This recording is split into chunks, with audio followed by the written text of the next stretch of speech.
AITAH for uninviting my brother and nephew for my celebration dinner because my nephew is autistic and my brother insisted on bringing him? Posted by you/newway888. Backstory: my sister and I, early 30s, have an older brother. He's on his second marriage. His first marriage gave me my nephew, Connor, 15M. Connor is autistic. When he was born, my, at the time, sister-in-law's family was the village. My parents were also the village. My sister and I refused to be part of the village. This resulted in many arguments until I told my parents they could either have my brother and his family and I would go no contact, or they could respect my boundaries and I'd still be around. They agreed. Eventually, my brother got a divorce because of marital problems, one of which was his ex-wife insisting that my sister and I step up and help. I felt bad for him, still do, but I wasn't going to change my stance. My sister didn't either. I have lived out of state for a bit and recently accepted a new job offer close to home. It came with a nice bonus, so I decided to invite my parents, sister, and brother out for dinner at my favorite Korean barbecue spot. My parents confirmed that it wasn't my brother's week with my nephew, so all was well and good. About a week before I got back home, my brother called and said his ex had something come up and that he had Connor the upcoming week, and his current wife was going to be out of town with her sisters. I said no worries and asked if he wanted to call his regular babysitter for Connor and I'd cover it for our dinner night. He said no, he wanted to bring Connor to the dinner and asked if we could change the venue because Connor gets overstimulated. I said no. This was my dinner, I'm paying for it, I'm going to my favorite place. He said, "You know your nephew really can't handle a place like that." I said yes, I know. That's why I'm offering to cover paying for a babysitter for that night. He argued that he'll just bring Connor with him. I said he's welcome to do that, but then I'm not going, so it'll just be him and our parents. He told me that was messed up, that if Connor gets overstimulated, he'll just take him and go outside until he calms down. I reminded him that the last time we went to a KBBQ place, Connor had a meltdown and they had to leave. My parents always feel bad for Connor, so they'll usually leave and go to my brother's house to help. I said I didn't want that happening. I wanted to have a nice dinner without having to worry about that. He told me to go FCK myself and hung up. We went to dinner, my sister, my parents, and I. My brother did not show up. It was a nice dinner. My parents enjoyed it too, but they said they wished my brother had come. I agreed. They then said they wished my nephew had come too. I did not agree. I said it would have likely resulted in my brother leaving after maybe 30 to 40 minutes of being there, and they would have followed him too. They agreed but said I should have let him come anyway and just deal with it. I said that sounds like a good reason for me not to do that, and we didn't talk much that night after that. Was I the jerk here? Top/relevant comments. Additional info from Op. I've babysat Connor before, even now, I will watch him for a few hours if my brother has to do something. I don't watch him all day or overnight, though. It's not his fault, and he is in no way a bad kid. However, I had to set boundaries because my parents and brother, mostly his ex-wife, would take a mile if you gave them an inch. They wanted my sister and me to stay local after high school so we could help with babysitting, and I was not about to do that. I did see both of them before I left, since I wanted to, but I did not apologize for wanting to eat at my favorite spot and have it done my way for just one night. Whenever my brother wants to have dinner, we basically go to the same local spot because it's quiet and doesn't upset my nephew, and it's his fixation when it comes to food. That's perfectly fine, and I go to those dinners, but for my dinner, I wanted it somewhere I enjoyed. Commenter. Not the jerk, can't believe they expected you and your sister to limit yourselves and stay near them to raise their child. That's some entitled crap. Op's response. I did sometimes feel bad, because my ex-sister-in-law's family really stepped up and helped, and my parents did too. But neither of us wanted to give up going somewhere else for school and life, just because my brother had a kid. That didn't seem fair to us, and I didn't want to put my life on hold for that. We're normally pretty good with each other, but it's only when stuff like this pops up that I get into it with my brother and parents. Update 1 day later. First, I wanted to thank everybody, positive or negative, for giving feedback. Whether it was good or bad, I did read every one of them, even the ones who called me a jerk. Totally valid.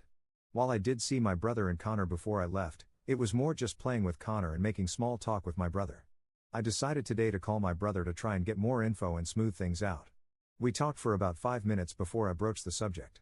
I told him I was sorry if it felt like I was being unnecessarily mean or exclusionary to Connor, but that I felt I had a right to decide how to celebrate the way I wanted to.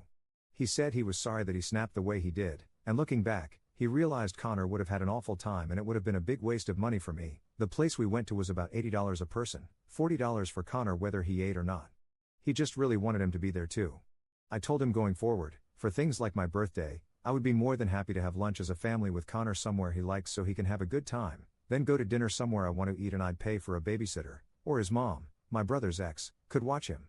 He asked if Connor would be welcome at the dinner too, and I said I didn't think so because I still planned to have KBBQ/hot pot/sushi/fine dining, and Connor doesn't do well in those environments, light/sound/smell/atmosphere. Which is why I brought up having lunch the day of or beforehand, so we can all celebrate and it be okay for him. But I was still standing firm that for my birthday, or something like another promotion, I wanted to go somewhere that I enjoyed without having to worry. I brought up that when he took us out to lunch, once a month before I moved, he picked, or my parents picked, and they always catered to Connor. I had no problems with that and attended almost all of them. This time, I wanted something for myself. He wasn't over the moon about it, but said it sounded good and thinks Connor would enjoy it too. He also looked into getting him sunglasses, as one of you suggested, for bright/overly stimulating environments. He then had a question for me, which I knew was going to be asked at some point. Now that I'm closer to home, he asked if I was going to be more involved as an uncle. I said yes, but not in the way he probably wants. I said I'd be more than happy to go over to his house and hang out with him, his wife, and Connor, and bring food Connor likes, as well as babysit once or twice a month so he and his wife could go see a movie or have dinner together. But I wasn't going to be an on-call babysitter like my parents are. Several times he's dropped Connor off at their house for a week or weekend with little notice because he and his wife wanted to go on a spontaneous vacation. I told him that was not going to happen with me, especially since I'm in the process of adopting a cat, and he and Connor are allergic. I wasn't allowed to have a cat while I lived in my parents' house, which was fine, it's their house, and it wasn't fair to my brother and Connor who were over super often. So him getting dropped at my new place is out of the question. He thankfully didn't press the topic and said it's okay, Mom and Dad don't mind, and that he missed hanging out with me and was happy that I could be around Connor more. So, everything worked out as well as I could have hoped. I'm excited to move back home in a few weeks, and thank you all again for the advice and criticism. Second update 7 months later. Hi. Me again. Was hoping I wouldn't have to post here again, but, well, life had other plans. I, 31M, moved back to LA from Texas for a new job. My parents live here, as do my brother, 40M, his wife, and my nephew Connor, 16M. Connor is autistic, and while he's made a lot of progress since he was 10, he still struggles with a lot of things. He is nonverbal, stims often, and frequently has meltdowns. My brother, his wife, his ex-wife, and my parents are the only ones really able to calm him down. I regularly watch him once or twice a month so my brother and his wife can go see a movie or hang out. I do not watch him overnight or for several days consecutively, and it's always at their house.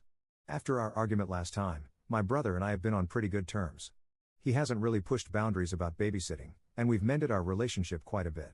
However, something came up recently that has us on rocky terms. My brother recently got news that he was selected to attend a conference out of the country. The company is putting him up in a hotel for 10 days, and while they won't pay for his wife to go, they have no problem if he pays for her airfare and everything and she stays in the room with him. I'm very happy my brother got this opportunity. The issue is childcare. The conference happens to align with the week my parents and sister are going to NYC to celebrate my sister's birthday. Nothing is refundable, and my parents promised my sister over a year ago they'd do this. His ex-wife, Connor's biological mother, will also be out of town for work. So that leaves me. When he called me up to explain everything and ask, I told him no. However, I listed reasons why I wouldn't do it. 1. I live about 90 minutes away. Distance-wise, not that far, but LA traffic makes a lot of things more difficult than they should be. I don't mind making the drive once or twice a month when I'm watching him, but I do not want to make it 10 days in a row. Connor cannot come to my place because I have a cat and he is allergic, as well as me having things around the house that are fragile. I do not work from home, and Connor would still be in school, so I would likely have to take PTO to do it logistically. 2. The longest I've watched Connor was about 6 hours. He had a meltdown near the end that I was unable to calm him down from, and it was only my brother and his wife getting back 20 minutes later that saved me. I cannot picture myself doing it for 10 days straight. 3. This one might sound really selfish, but I don't want to set a precedent. If I watch him overnight even once, I know my brother and his wife would push it on me again. I don't want that to be a thing. I'm happy with our arrangement of me watching him once or twice a month and hanging out with him with my brother and our parents. That being said, I would not hesitate to watch him during an emergency. But that is a totally different story. I explained all this to him. He wasn't happy. He went off on me about how he thought me being back would mean he could rely on me for this. I have said before, I am not an on-call babysitter, and his wife would really like to go on this trip. I said I'm sorry, but I'm not doing this. I said I would be happy to go and help her on the weekend he's not there and hang out with Connor to give her a break, but I'm not going to risk my own mental health for 10 days and use 8 days of PTO to watch him for a non-emergency. He had a few choice words for me and hung up. He got my parents involved in the family group chat, and they surprisingly were on my side. They said it would be a really nice gesture if I did it, but reminded him that I've never watched Connor overnight and his wife doesn't have to go on this trip. He hasn't really talked to me since. I feel bad for his wife not being able to go, but I also don't trust myself to be able to handle Connor for 10 days. Top/relevant comments. Commenter. Connor has 3 parents, your brother, his bio mom, and your brother's wife. They are the people who have primary responsibility to take care of Connor. That all 3 of them want to go off for 10 days at the same time and none of them want to stay with the kid makes them the jerks. It's their responsibility to ensure that one of them is there to look after their child. It's wild that after all these years of you saying no, your brother keeps pulling these stunts on you. You set your boundaries way back when you were in high school about not being a co-parent or an on-call babysitting service. What are they still not understanding about your consistent no? Ops response. His bio mom will only be gone 7 days, but it's also not during her custody time, and she let him know months in advance. I think he thought I'd flounder, and that maybe being around Connor more often would soften me up. He was sort of right. I do enjoy spending time with Connor more now than I did when I was younger, but I'm not willing to give up my freedom and personal goals to regularly be called upon to be a babysitter. I quite like my arrangement. Commenter 2. Is it possible for your brother to take Connor with him? Ops response. Taking him isn't an option. His bio mom will not allow him out of the country, per their custody rules, and the last time he went on a 45-minute plane ride to San Fran, my brother described it as the longest 45 minutes of his life. I cannot imagine what a 10+ hour plane ride would be like. Commenter 3. Well, someone between your brother and his ex-wife has to figure out the child care plan for their son. Ops response. I agree. If I had to guess, his wife is going to stay home. He's going on the trip, and his ex is going on hers, so that leaves his wife to stay home. Which she obviously doesn't want to do, but it's not going to be me. Third update 6 days later. First, thank you to everyone who provided advice. I really appreciate it, and it helped to know that I wasn't out of line. I messaged my brother. I said he had 2 options, either he and or his wife stay home and watch Connor, or he works with local agencies or care facilities, I apologize if I'm not using the right terms, to get respite care for the duration of their trip, and I would check on him over the weekend. I made it clear that I would not be watching him, and I was not open to further discussion on that point. He called me, and his wife got on the line. She said I know how she feels about other people watching Connor overnight, and how her mother feels too, and that she's never been to this destination before, it's on her bucket list. I said I understood, and in that case, I assumed she'd be staying home with Connor, and maybe she and my brother could take him there together in the future. My brother tried to interject, but I cut him off. I told him I really didn't care what he had to argue, I wasn't here for it. As some of you suggested, I again pointed them toward local organizations and government resources dedicated to helping parents with special needs children, but didn't get anywhere. I was really burnt out over everything, so I said good luck with the situation and hung up. I then made a group chat with him and his wife and told them that, going forward, I would be visiting once or twice a month, meaning one of them needs to be present while I'm there. I'm not watching Connor alone anymore. I feel like this is a fair compromise, allowing me to still spend time with Connor while not taking on a caregiver role. I told them that maybe, in the future, we could work back toward what we had before, but not anytime soon. They both responded with long messages, saying they were sorry but had no other options, and that they thought maybe I'd do it for them. They said this trip could have been like a second honeymoon and asked me to please keep watching Connor for a day or 2 each month, offering to pay me for it. I told them no amount of payment is worth it. It's not fair to me, and it's not fair to Connor. He is not my child, he is theirs. I told them they need to start working with agencies now and get Connor used to outside care and new caregivers, because our parents are getting older, and they won't always be an option. My brother responded that he and his wife would start the process and get his ex involved too, but asked, what are we going to do if that doesn't work? I told him that it's on them. I'd be happy to help research programs and benefits with them, but if they have any thought that I'm going to take over the role our parents currently have, they're out of their minds. His wife asked if I would consider getting trained to care for Connor the way they do, and I shut that down. I said I'm happy to be the fun uncle who drops by to hang out, but I value my independence and I'm not going to compromise that. Eventually, they both just gave me thumbs up emojis. His wife said she would stay home with Connor and not go on the trip, and that they'd see me in 2 weeks to hang out. We'll see what happens then, but at the very least, I'm not on the hook for watching him, and someone who can calm him will be with him. I'll continue encouraging them to expand their support circle and explore more resources and programs for Connor. I think doing so would greatly improve the quality of life for all of them, and help prevent situations like this from happening again. Top/relevant comments. Commenter. The math here is so important, though. Connor is 16, and Op is 31. That means he was 15 when Connor was born, and both Op and his sister had to actively refuse to be part of the village, including sacrificing their futures to stay local to care for the kid. Reading between the lines, it sounds like the brother and his ex tried very hard to parentify the younger siblings, which is part of why Op is so firm on his boundaries now. Commenter 2. I don't think this is over. I believe they think they can eventually wear you down. I think you need to be prepared to call the police if your brother and his wife manage, at some point, to take off and leave you alone with your nephew. And if they continue to push this with you, I think you need to let them know that if the above scenario occurs, you will be calling the police for abandonment. Op's response.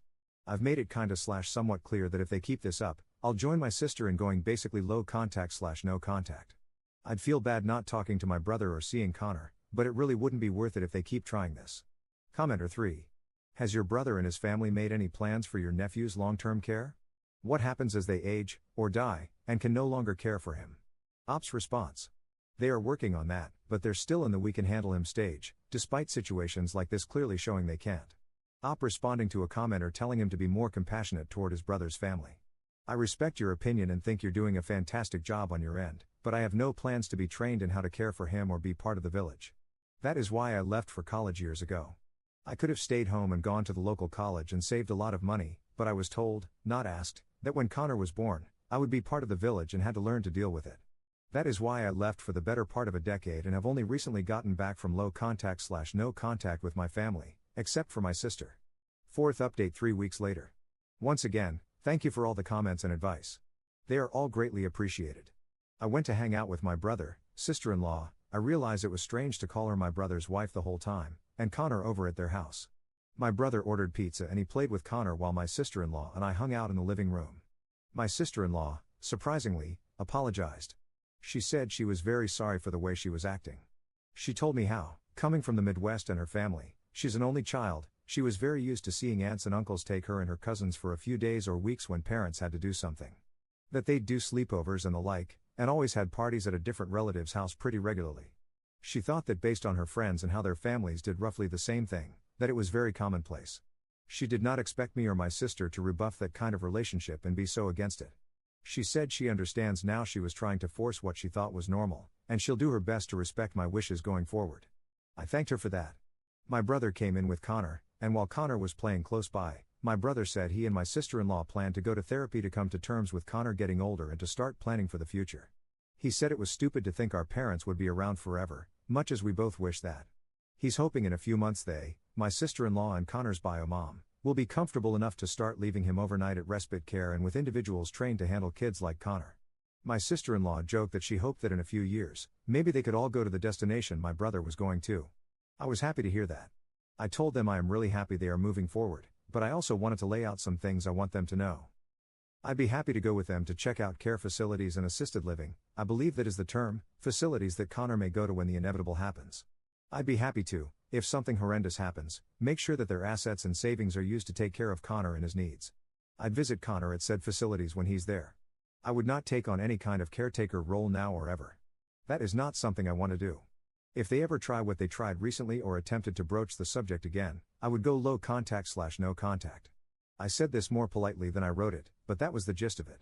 I will accept being called a jerk for this, but I took some of your advice and spelled it out for them in case they weren't getting the message. I would never let Connor end up on the street, but I also would not let him live with me and I would never be his guardian / adopt him. I would make sure he is with people who can handle and care for him the right way. Both of them took it pretty well, and were happy to know that I would make sure that I'd execute their wills correctly if it came down to it. My brother apologized again about the last argument. I told him I accepted his apology, but, politely, to never ask me to do that again. I reminded him that his dream was to be a dad and have a family. My dream was to travel the world.